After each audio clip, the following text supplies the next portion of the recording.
Ang paglalakbay ni Vilma Santos mula sa isang child actress hanggang sa isang sikat na icon ng pelikula at respetadong politiko ay isang patunay ng kanyang talento, katatagan at dedikasyon. Ang kanyang mga kontribusyon sa industriya ng entertainment at serbisyo publiko ay nag-iwan ng isang pangmatagalang pamana na naging dahilan upang siya ay maging isang matibay na figura sa kasaysayan ng Pilipinas.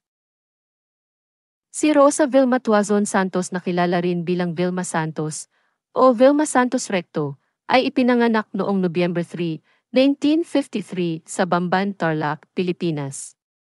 Siya ang panganay na anak ni na Amado Santos at Milagros Santos. Ang pamilya ni Vilma ay lumipat sa Maynila noong siya ay bata pa, kung saan siya lumaki kasama ang kanyang mga kapatid.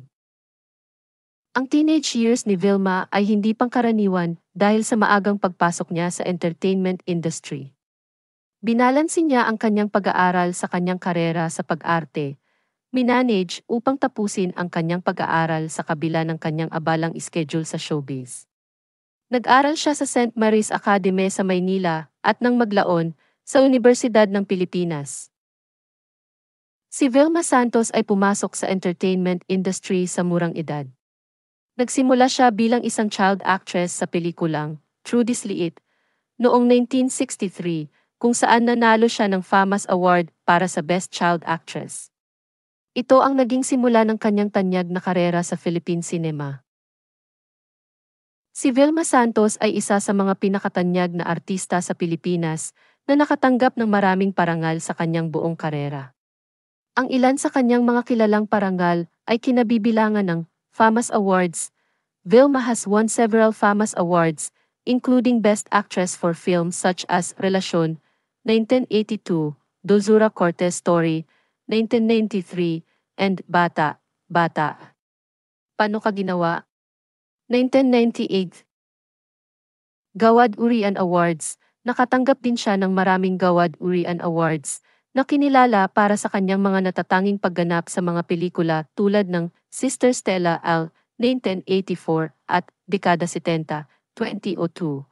Metro Manila Film Festival Awards. Si Vilma ay nanalo ng maraming parangal mula sa Metro Manila Film Festival na lalong nagpatibay sa kanyang katayuan bilang isang nangungunang aktres sa Pilipinas.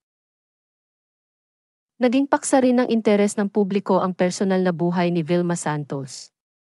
Una siyang ikinasal sa aktor na si Edu Manzano, kung saan mayroon siyang anak na si Luis Lucky Manzano. Nauwi sa hiwalayan ang kasal. Nang maglaon, nagpakasal si Vilma sa politiko na si Ralph Recto at nagkaroon sila ng isang anak na lalaki, si Ryan Christian Recto. Vilma Santos, ang tinaguriang Star for All Seasons. At Nora Honor, nakilala bilang superstar, ay dalawa sa mga pinaka-iconic na figure sa Philippine cinema at ang kanilang on-screen rivalry ay maalamat. Nagsimula ang tunggalian na ito noong 1970s, kung saan ang dalawang aktres ay nakikipagkumpetensya para sa mga top roles at awards. Ang mga tagahanga ay madalas na nahahati sa mga Vilmanians at Noranians na masigasig na sumusuporta sa kanilang paboritong bituin.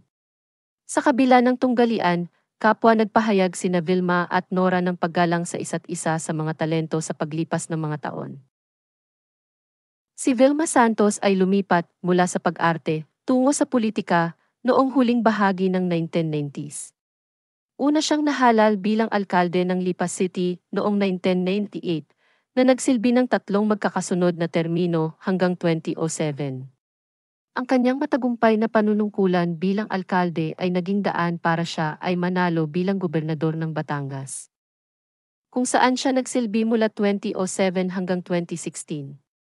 Lumipat si Vilma sa isang pambansang posisyon na nagsisilbing kinatawan ng 6th District ng Batangas mula 2016 hanggang 2022. Ang kanyang karera sa politika ay nagdulot ng iba't ibang mga proyektong pangkaunlaran at mga reforma sa kanyang mga nasasakupan.